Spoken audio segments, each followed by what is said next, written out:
waging war for the fulfillment of your prophecy. The truth is, every man has a prophecy on their head. Every man is a product of prophecy. Everyone that is living, there's a prophecy hanging on their head. Praise the name of the Lord. There is what is written about you in scriptures. Praise God. Everybody is a product of prophecy. And everybody has a prophecy hanging on their head. No prophecy can just be fulfilled. You have to wage war concerning that same prophecy. It is one thing for God to say, it's another thing for you to see. It is one thing for the prophet to say, it's another thing for you to capture. Are you with me here? In Hebrews chapter 10, Jesus said, it is written of me. Prophecy is a declared word. Prophecy is a written word. Praise God. Hebrews 10 from verse number 7, it says, let me start from verse number 5. Therefore, when he came into the world, he said, sacrifice and offering you did not desire, but a body you have prepared for me. In burnt offering and sacrifice for sin, you had no pleasure. Then I've said, behold, I have come in the volume of the book. It is written of me to do the will of God. He said, I've come in the volume of the book. It is written. Prophecy is a written decree.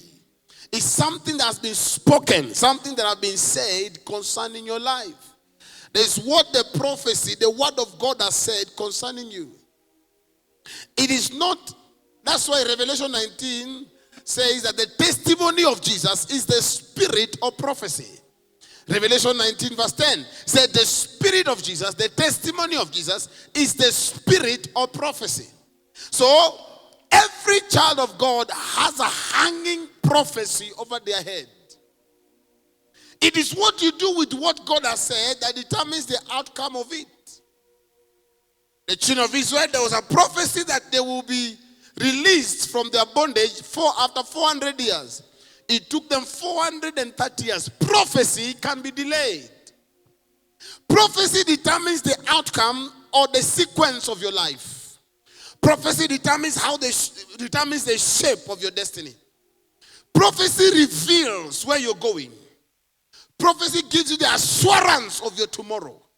When there's a prophecy on your head, it talks about where you're coming from and where you're going. Praise the name of the Lord. So when there's a prophecy over your head, it is to show you God has a thought, a plan, and God has an insight, or God has a future for you. And it's good enough to an extent, he has spoken it to you. The issue is not the prophecy, the issue is the fulfillment of that prophecy. If you are not careful with the written or spoken prophecy, you can stay long without seeing the fulfillment of that prophecy. I pray for somebody here. Every prophecy of your life shall come to pass. The amen can be better. That is why if you have discovered there is a prophecy over your life, there is a declaration over your destiny, then there is what to do for that prophecy to be fulfilled. Praise the name of the Lord. In 1 Timothy chapter 1 verse number 18 to 21. 1 Timothy chapter 1 verse number 18. It is very key.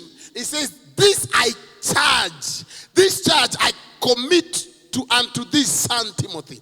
Paul is talking to Timothy saying, according to the prophecies which went ahead, which went before thee, that thou by them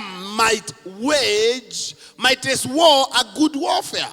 He said, concerning the prophecy that went ahead, because prophecy is the declaration of your future. It is a revelation of your tomorrow. So he said, concerning what has been spoken or written in scripture, concerning prophecy, and with the prophecy, he said, wage a good war. He said, fight for the fulfillment of that prophecy. What you don't fight for, you don't qualify for. What you don't contend for, you can never be content with.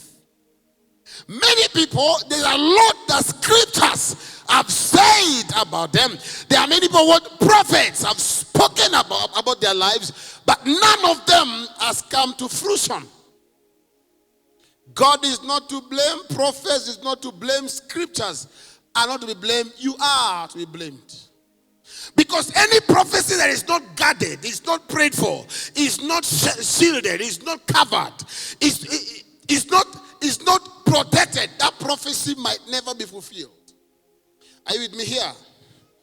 Are you with me here? It says, this church I commit to you, Son Timothy. Say concerning that one, he said, according to the prophecy previously made concerning, previously spoken. He said, with the prophecy. Carry them and go to God with them. Appear before God with the prophecy that was spoken or have been spoken over your life. I've always said you don't need a second prophecy if the first one has not been fulfilled. Can I hear an amen? That is why prophecy does not come by the will of man. Now, there are 4 to 5 people that can determine the prophecy of your life. Number 1 is by the way, is by the word. Prophecy can be fulfilled through the word. Are you with me here? There's a way a word can come. 2 Timothy 1 verse 19 to 21. Prophecy can come through the word by reading the word or hearing the word. You can get a word of prophecy from it. 1 Peter, it says, 2 Peter, chapter 1, verse 19.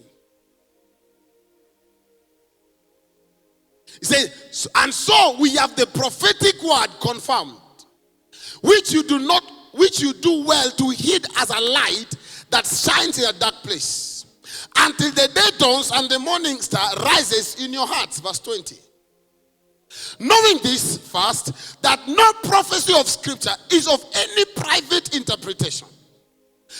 For prophecy never came by the will of man, but holy men of God spoke as they were moved by the Holy Spirit. So prophecy can come to the word. Number 2, prophecy can come by what I call character. Character is the prophecy of your life. How you live determines how your life will become. Your character reveals your tomorrow. There are people who misbehave today. You can tell where they're going, how they're going to end. There is no way Samson could play with harlots and still remain great. He was going to fall. Character is the interpretation of your prophecy. There is a way you live your life. I'm sure you can never make it tomorrow. Character is the prophecy of your tomorrow. There are things you do now is assured so that tomorrow will be brighter. There's a way you carry yourself now. There's a sure so tomorrow will be better. Character is the prophecy of your life. Are you with me here? What you do for a while becomes your lifestyle.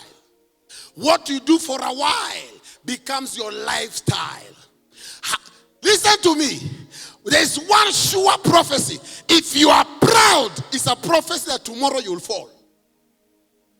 Even if you're doing well now and you have bad character, you are proud, I can assure you you're going down.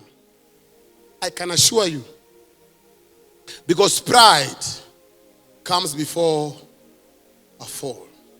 So pride is the key to any door of falling.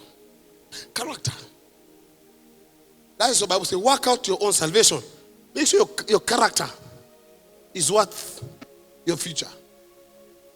Are you with me? Joseph's greatness was seen in character. He said to Potiphar's wife, how can I do these things to God and to your master? That's character. It is one thing you should pray for, is the integrity of character. Integrity of character. You need it. Whereby you're governed, you're led, you're held, you're upheld by character. Anyone with good character, I can assure you, is the prophecy of their tomorrow. Many people have been brought down because of bad character. Many. And there are many who are not going anywhere because of bad character. I pray for you. May God give you the integrity of character.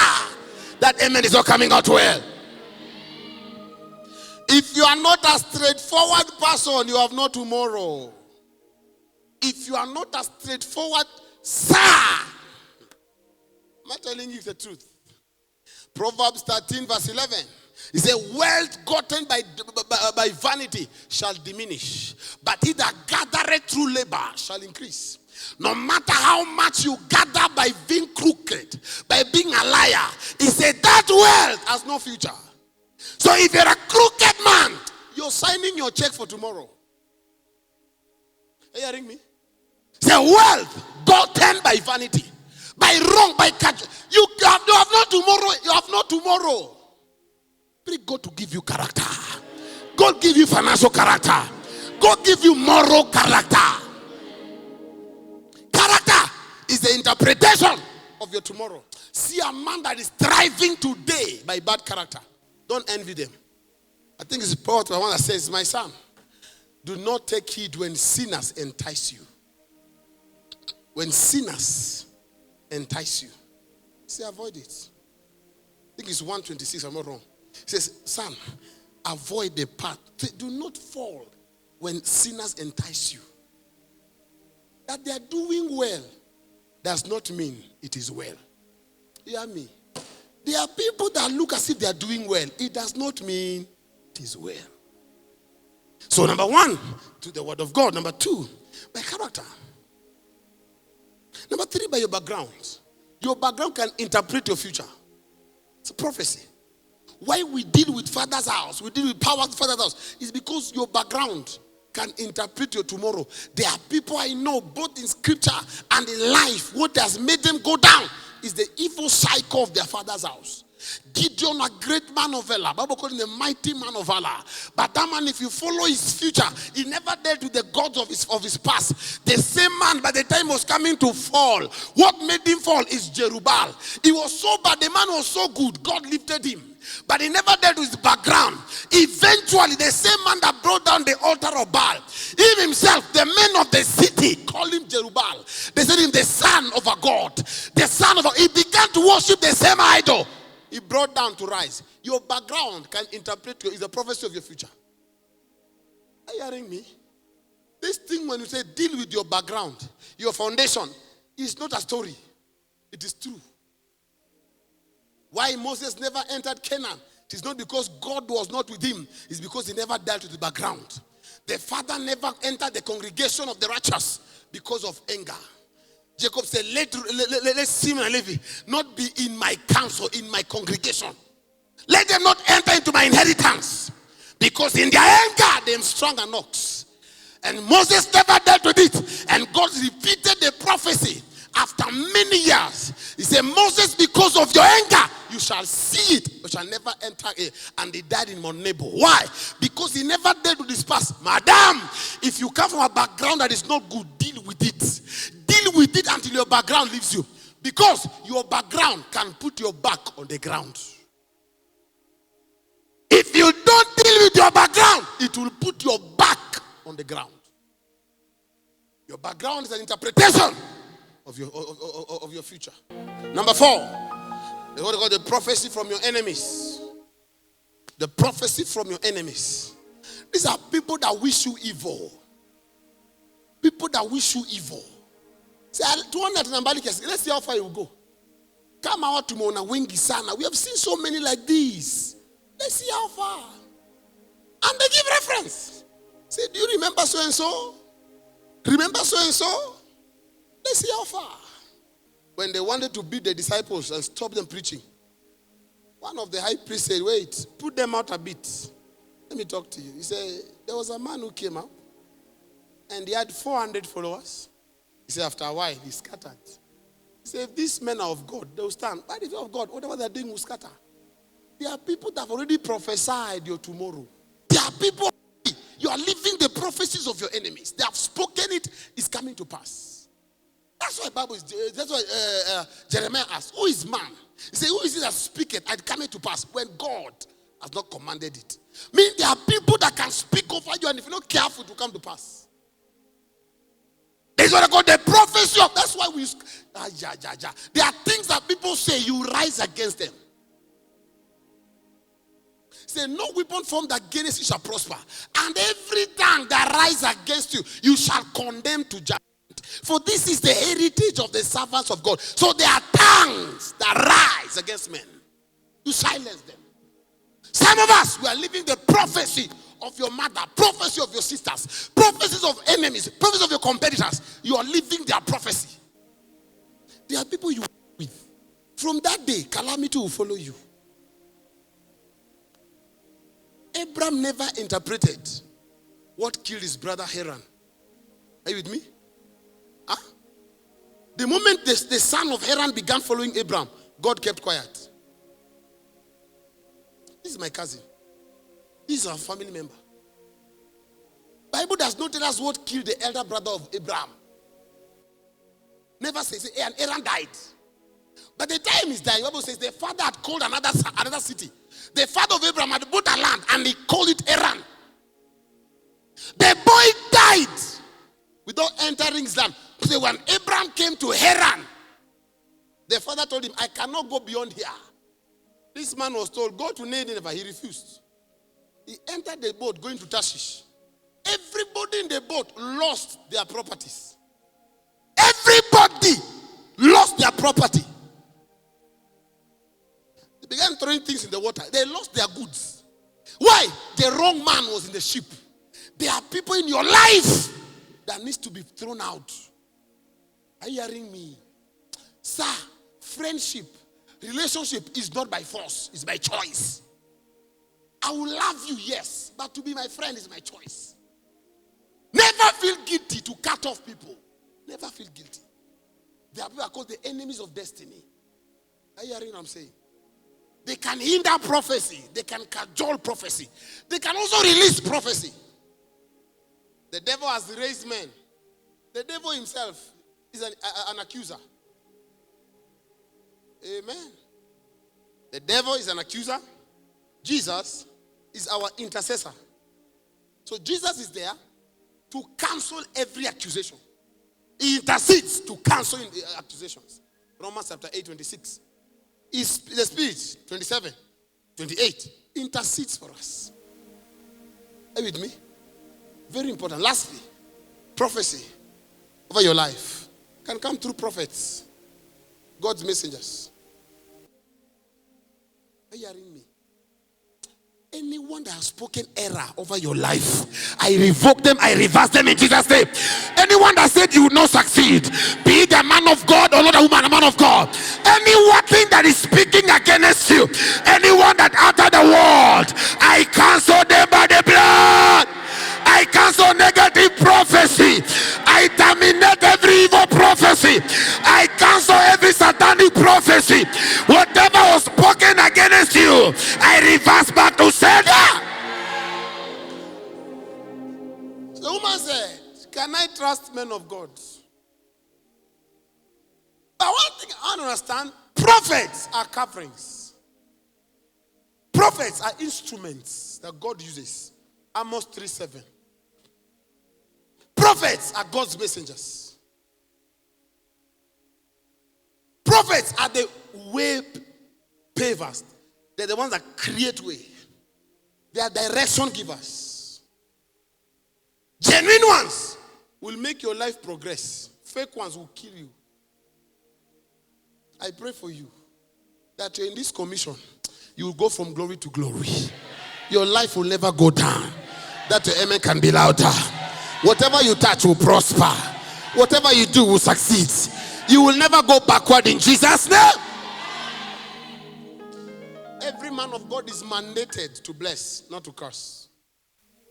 I tell people, if your pastor is careless in cursing, leave that church. Every prophecy must be contended for. If you don't contend for prophecy, you can never see its fulfillment. So you think God is a liar. God is not a liar. Every prophecy is to be prayed. I've always said, when you receive a prophecy, you make it a prayer point until the day it becomes a testimony. Did you hear me? Every prophecy you receive, you make it what? A prayer point. Till that's what? Becomes a testimony. Papa said God will bless. God confirms the word of his servant and performs the counsel of his messengers. Prophecy can be delayed, can be hijacked, can be cancelled. Most of us are in that realm. So in every prophecy, wage war. Wage war. Carry that prophecy. Carry it. Bring it on the mountain of prayer. Bring it on the altar of prayer. Say, God, this word was spoken by your servant. Whether he was drunk by the Holy Ghost or drunk by beer, he said it. Lord, confirm this word. Are you hearing me? The man said, I will prosper. Oh Lord, by the prophecy. Can I hear an amen? Wage war by that prophecy.